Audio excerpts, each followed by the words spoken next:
you to know. Serious. You can file a complaint with the FCC if a telecom company jerks you around. And you'll get the results you should have to begin with. Consumer Complaints FCC Gov link. I used this when AT&T charged me local taxes and fees for a state I hadn't set foot in for 14 months. I painstakingly crafted a Google Doc of every single penny and called them and asked for a refund. They told me that they can't refund taxes and that there was no one I could escalate to. And offered me a one-time refund of $25. I filed a complaint with the FCC and a few days later got a voicemail from executive customer support asking for a callback. I didn't even bother and got another phone call where they told me they were calling about my letter to the FCC and refunded me every goddamn penny and fixed my account. AT&T are lying ducking scum. But they're still the FCC's beach. Ex-AT&T wireless customer support rep here. I have no idea what those taxes and fees and shit are. We were just told to always say there's nothing you can do. And if customers were especially irate, we'd offer them one-time credits of $25 or under. Or possibly minor plan changes, free nights, weekends. Also, the system gave us a number value for every customer. If you were consistent in paying high bills and feeding the company money without ever calling in or upgrading phones, you'd accrue more money for the what I can offer you rebuttal. But if you were a consistent caller on a cheap $30/month plan, you'd be lucky to have $10 available. This of course was over 10 years ago. One of the worst jobs I ever had. Fun fact. After that job I put off getting a cell phone for myself for 6 years. Too many horror stories. I was basically of the opinion that if you're willing to pay, cell phones are great. But if anything goes wrong, be ready to buy an entirely new phone. And maybe even upgrade your plan an extra $10/month. Most of the dulling that occurs with cartridge razor blades is not a result of shaving, but rather water being left to evaporate on the blades. I've been using the same cartridge for the past 8 months by running the blades upwards, that is, opposite the direction you would when shaving, on a towel 15 times after rinsing it off. Then blowing on it for a few seconds. 8 months later this blade still barely pulls at all. I have a small mason jar half filled with rubbing alcohol that I swish the blade in after I shave. That drives the water off the blades and when I put the shaver down, the alcohol then evaporates. Didn't reach your record. But I had a blade cartridge last 5 months. Cleaning the blades with alcohol before using them can cut down on some sorts of skin problems because it kills anything on it before you use it. Anytime you order from Papa John's, use the promo code ARP25 and get 25% knocked off the subtotal. Works everywhere. Every time. I usually get 50% off or more. Look up your store on pizzacodes.com. Also join Papa John reward system to get a free pizza every time you spend $100. Happens a lot faster than you think. And if you want codes to get sent to your email, get added to their email service. They usually have half off deals all the time, especially during sporting events. I haven't paid full price on Papa John's for years now. Happy savings. Edit. Format. Edit 2. It has come to my attention that this advice doesn't work well for our Canadian and UK brothers. My advice to you is to skim through your area's pizza place Twitter or Facebook page for deals. Edit 3. I think the web age has been absorbed by retail, me not. RIP. Mr. Clean Magic Erasers are just melamine sponges. You can buy them like 10 for $1 on eBay. Now this is very useful to know. Over here one of those Mr. Clean sponges costs about $3. Definitely a saving if you can get 10 for $1. Melamine sponges. Or you can get 100 for 5.57 ebay.com link and CHN equals PS and LPID equals 82. Trial by written declaration. It's listed on most ticket citations, however most people do not take advantage of this. An officer forced to show up for trial gets overtime. An officer forced to sit at a desk and write their side does not. If the officer does not respond, you get off scot-free. If they do and you lose, you can request a trial de novo. And then show up in person. If you follow this full process and are polite and professional, even if guilty, you are quite possibly likely to receive a lesser fine sentence. Only applicable in the following states: California, Florida, Hawaii, Indiana, Louisiana, Nebraska, Ohio, Oregon, and Wyoming. I worked at a traffic court and this is true. If it's a traffic ticket and it's not some outrageous offense, plead not responsible and show up for the time scheduled for you. Chances are very high, especially in a time where officers are so tightly scheduled, the officer will not show up, and in that case, the case will either be dismissed or you're likely to get a much lower fine. Another one is we had a log we kept track of when people called to inquire about their ticket before the court date. And if the ticket doesn't come in by then, the judge could dismiss it. And if it did come in after or just before the date, if their name was on the log, it was dismissed. Otherwise, we kept them on the docket in hopes they would take care of it. So if you get a traffic ticket, call the court and ask that they log that you've called to inquire about that. Log the time and date and clerk's name you spoke with so you have your own proof. Still show up for court, but having that info can really help. If you want to cancel your hotel room last minute, but there's a cancellation fee, call and change your reservation to a few weeks later. Then call later and cancel it. Call around midday to change. Give a legitimate sounding reason, meeting rescheduled, misremembered the flight date, etc. This will, hopefully, ensure the agent doesn't make a note in the internal only notes field. Call back to cancel at least 8 hours later. It's unlikely the hotel has agents on 8+ hour shifts. Source: I used to work at a hotel. Stay date changes are rare. Even for my hotel, which was BioHair. And send up red flags. You want one employee to handle the change and another employee on another shift to handle the cancel. Hotels are notoriously awful at inter-shift communication. Don't most hotels now make a note about when the original reservation was? The note would defeat this schedule change then cancel trick. When buying a car, negotiate the price of the car, not the monthly payment. People are usually more concerned with what the monthly payment will be and are often ripped off. It's easy to do the math with an interest calculator if you have a roundabout idea of what your rate will be. This is exactly why I wasn't a very good car salesman. I would get someone ready to buy a car and I would watch my manager piss away my commission all the while ripping off the customer. Not really my idea of a win-win deal. How would the commission be pissed away at the same time that the customer was ripped off? Signs that say not responsible for damage are usually put up by the very people who are responsible for damage. A $40 sign can nip a lot of lawsuits in the bud. Learned this in my law class. Same goes for not liable for lost or stolen goods. You're probably using too much laundry detergent, shampoo, and toothpaste each time you use them. But my laundry detergent comes in capsules. Browse incognito to get past a paywall news website. Only works where you are allowed X articles per week. Incognito is the news stealing your neighbor's paper off his driveway and then throwing it in the trash. They might not want you to know, but they don't really care either. It's a porous paywall model. They know people can get around the paywall easily, but the hope is that some of those people eventually become subscribers. In NIT's case, they have something like over 1 million digital-only subscriptions, and the model has been working quite well for them. Just keep in mind it costs money to produce the news. If you can afford it, you should consider subscribing to a news outlet you like.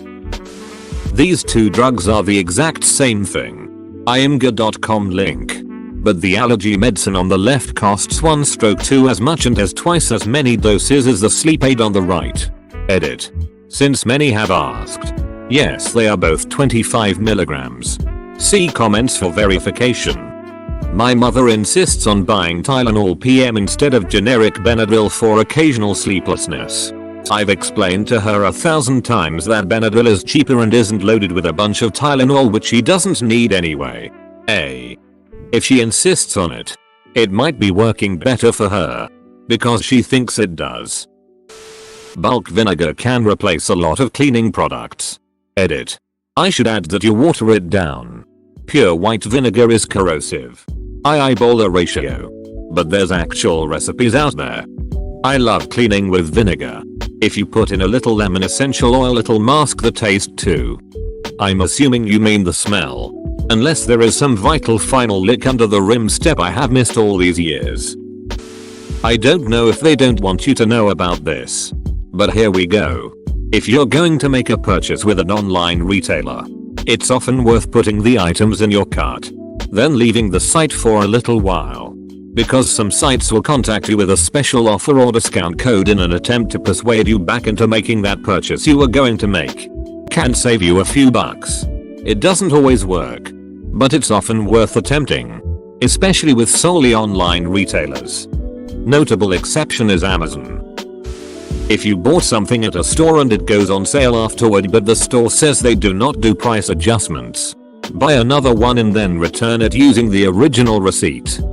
Within reason. I once had a customer buy a patio set for $300 at the beginning of the season. 4 months later, she see we put the last set on sale for $75 and insisted we refund the difference to her. My manager very politely told her no. She then wanted to return the set and get a full refund, probably hoping she could buy it back at $75. Yeah. It needed the all-important within the refund period, which tends to only be 30, even 15 days on a lot of non-perishable items. Economy size is not always the best cost per weight volume use. You will also find some stores that print the cost per weight volume in different units for different sizes. Same size packages by weight or count may have a different number of servings. So check that as well. Not a problem in the glorious EU. Price per kg displayed by law. Live in the UK. Supermarkets have the price per litre for all alcoholic drinks. Really helps when you're trying to work out if buying one large bottle is actually cheaper per litre than 2 small bottles. I once lost the ticket I had received when parking my car at the airport. Upon leaving, I was told that without the ticket, they'd have to charge me for a full day. Which was fine, since I'd been parked there for a week. Edit. This was in Denver, and it was several years ago. I discovered it by accident. Haven't attempted to do it on purpose since, and have no idea if it would still work now. Oh. I like this one. But there has to be a way for them to check this quickly, right? The ones at my local airport all use cameras and number recognition software. My ad manager tries to lie and they showed him a time-stamped pic of the car entering the garage. Some things are never really on sale. When I worked at a grocery store, the name brand sodas had a very high regular price. Then there would always be a sale on them. The sale might change at times, but the sale price would always be there. The sale price is what the company really meant to charge you anyway. After all, who wants a case of soda for $8.99 if they can buy it at $5.99 and save $3? I have heard that some department stores do this with clothes and other items. A $90 dress that is on sale for $55 was never going to cost $90. Here in the UK this is regulated and businesses are only allowed to advertise a product as being on sale marked down on price for a period less than it was sold at the full price. For example, if they sold a box of cereal at £2 full price for 30 days they could advertise it as on sale at £1 but only for 29 days, at which point it wouldn't be allowed to be called on sale anymore. Edit. Lots of response so thought would link to the UK government's pricing practices guide for traders and also the Consumer Protection from Unfair Trading Regulations 2008 too. How does DFS get away with constant sales? Do they like rotate their stock on sale every month or something? Like have half their sofas on sale one month and then the other half the next? Chipotle doesn't care about you trying to rip them off. Yes. We all know that the bowl gives you more and you can get extra of whatever you want. If you're slightly more committed you can get a free water and fill it with soda. Even though they now have a sign on the machine explicitly warning against it. Chipotle doesn't give a single shit. They know you're doing it. And it's been accounted for in the book somewhere. What they do know is that if they let you think you're being sneaky, and you, particularly broke college kids, think that you're gaming the system and coming out ahead, you'll keep coming back again and again, even with responsibly sourced ingredients. The biggest cost is labor, especially when 50% of the meal is rice, beans, and tortilla. You could get a burrito the size of a baby, And it wouldn't make a dent in the budget compared to what it costs to have 10 people cook and serve that stuff to you. Edit. Yes, I know. Stealing is bad, MK. All the people saying that have completely missed the point. Sodas cost practically nothing. There's a reason why Coke can afford the ad budget they have. They were the 9th largest ad buyer in 2013 and will likely be the 4th this year. A cup of Coke costs $0.000052 to make. That's $2.60 for every 50,000 Cokes. To a restaurant like Chipotle, the cup, ice lid and straw will cost nearly the same as the soda inside it. That's for a 20-ounce cup. The water cups are much smaller. So once they've given you the free cup for the water, you're probably costing them $0.06 to $0.07 in soda to fill it up. So yeah, they shouldn't really care beyond not wanting people to think they can't avoid paying $1.60 for a drink that costs them about $0.16. A cup of Coke costs $0.000052 to make. Jesus. I knew they were cheap. But this really puts it in perspective. Little late. But surprised me all the same. At least in California. If you have a self-storage unit that you didn't pay and was sold at auction, like on Storage Wars and similar shows, you can go to the storage facility after the auction, and if they sold the unit for more than you owed, you are legally entitled to that extra amount.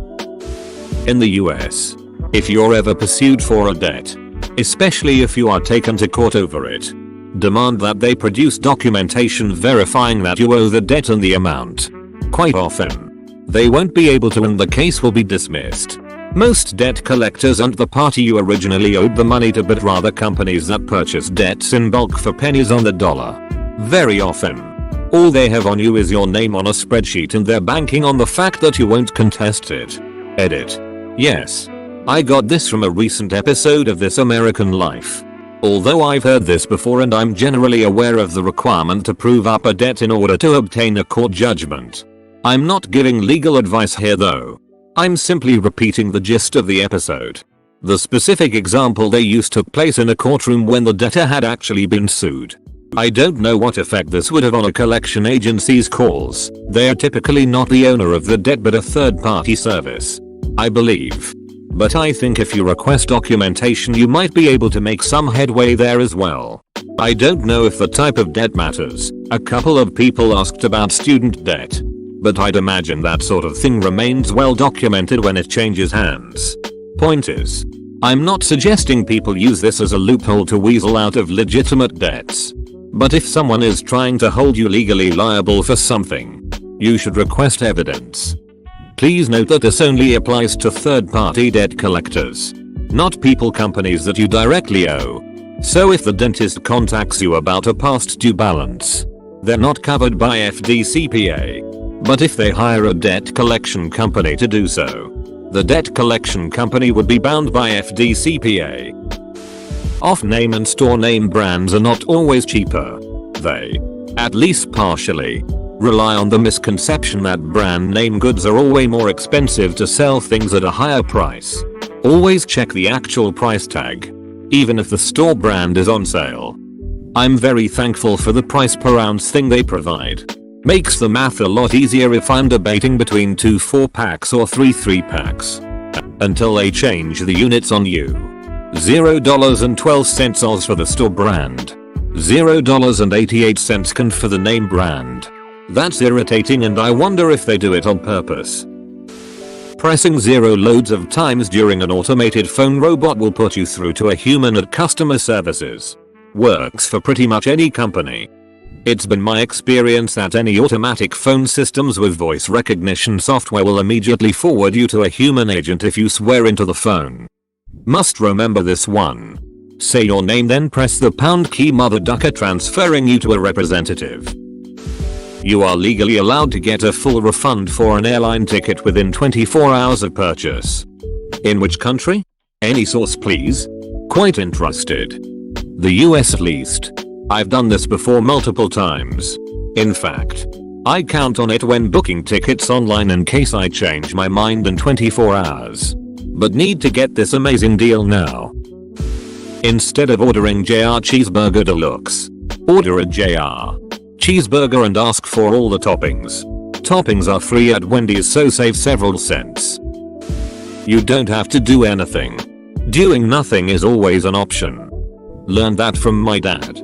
Whenever I'd say, "Dad, you have to take me to the movies," or something, he'd look and say, "Only thing I have to do is stay black and die." I didn't understand it at the time. I mean, he was a pasty white computer engineer. Makes perfect sense now though. The black part doesn't make sense to me either. Lower your monthly mortgage payments by discontinuing your PMI, private mortgage insurance. If you bought a house with a down payment of less than 20%, your lender required you to buy PMI. Likewise, if you refinance with less than 20% equity, you also are paying for PMI. Once you get below 80% of equity owed, you can cancel your PMI or refinance without PMI. If you have ants that just won't go away, coming from a crack in the walls, or persistently through doors and windows, just mix a small blob of jelly with some borax and then the worker ants will grab it and bring it back to feed their queen. It kills the whole colony in a day or two, and they don't investigate the rest of your house since they are working overtime on the jelly. I award you 1 gajillion great dad points. Outstanding. Buying a car. Always do negotiating via email or phone and bounce offers back and forth against competing dealers. Will always get you the best possible deal. This works. It will also probably make multiple salespeople miserable. Haha. My manager gave me so much shit if I had a customer doing this, as it was my fault for not being able to get them through the door. To be honest, he rarely would play ball. No quotes over the phone or email. When he did, the customer usually got a great deal. Just keep trying different dealerships until one of them cracks. Oh. And be nice to your salesperson as you do, because they're probably having to go to bat for you like whoa. Another car buying tip. If you have USAA, use their car buying service. Super hassle free and they consistently got the lower prices than anyone else no matter how much negotiating went on. I think a good tip is if USAA offers a service for anything and you can use it, do so. They've been absolutely amazing to my family and we've been using them forever. Some more detail. Since I can't respond to everyone, my grandfather, who has sadly passed, has been with USAA from the very beginning.